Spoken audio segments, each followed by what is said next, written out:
Alors j'ai fait 5 ans d'études en communication et journalisme à l'IEX, donc 3 ans de communication, et puis un master en journalisme, donc avec une spécialité en presse et information.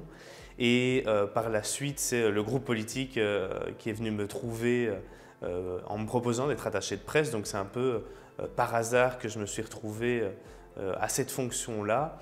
Mais très vite, j'y ai pris goût parce que la fonction d'attaché de presse est très variée. Ça ne se limite pas aux relations de presse, mais c'est beaucoup plus large que ça.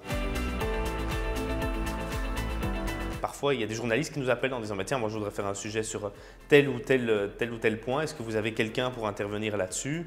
Et donc nous, on trouve les bons intervenants.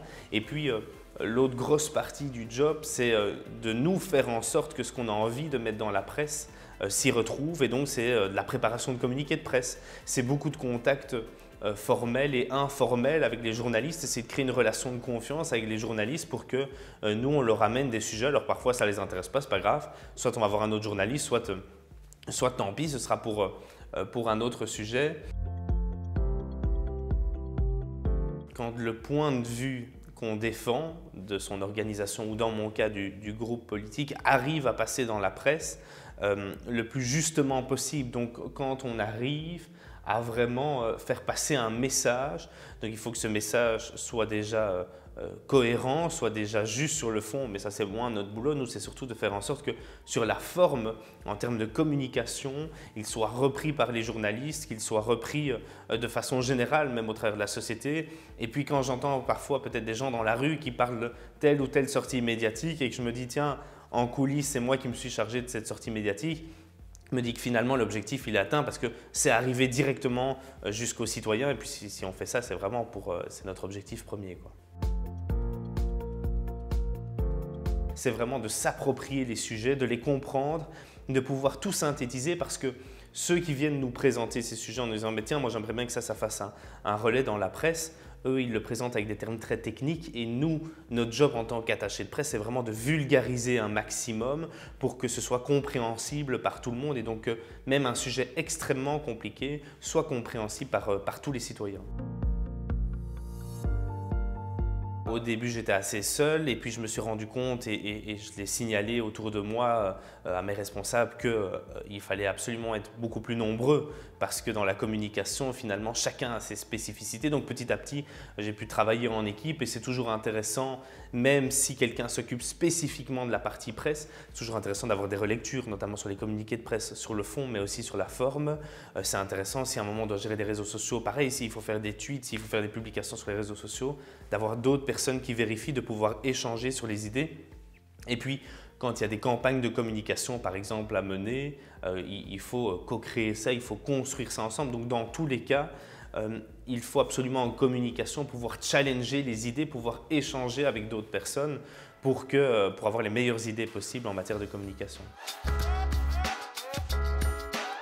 Pour ma part, je commençais à 7 h du matin avec une revue de presse, puis j'allais au boulot vers 8-9 h et les journées finissent quand elles finissent, quand il n'y a plus d'actualité. Donc en fin de journée, vers 18, 19, 20 h, et puis rentrer chez soi et puis on profite pour se reposer, on recommence le lendemain.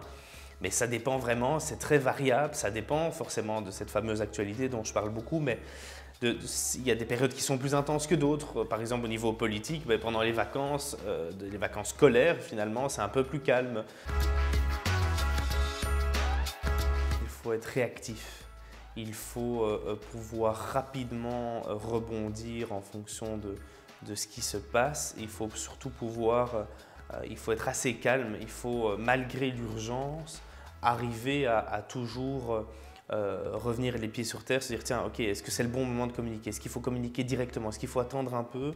Est-ce qu'il faut utiliser telle ou telle communication? Donc il faut savoir être résistant au stress. Je pense que c'est la plus grande qualité d'un attaché de presse. Mais finalement, même si quelqu'un n'a pas cette qualité, ce sont des choses qui s'apprennent aussi. Forcément, au-dessus d'un attaché de presse, il y a en général un directeur de communication ou plein d'autres métiers liés à la communication. Donc, il y a toujours la possibilité de se spécifier ensuite dans d'autres voies. Je pense que l'avantage de l'attaché de presse, c'est que vraiment, il touche un peu à tout.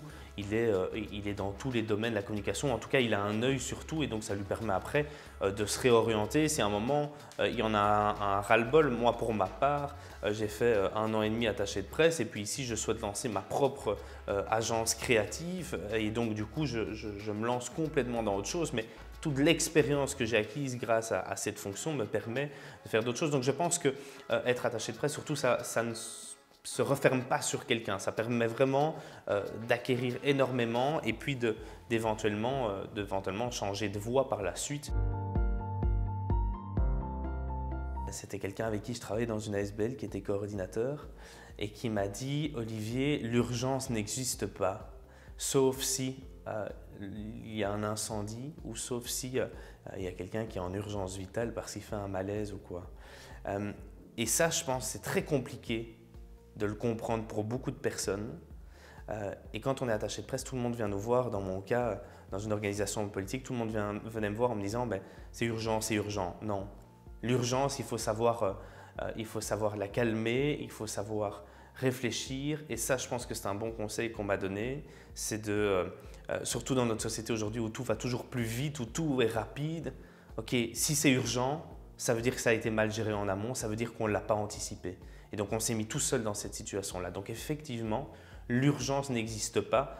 Elle existe dans certains cas, mais c'est vraiment très rare.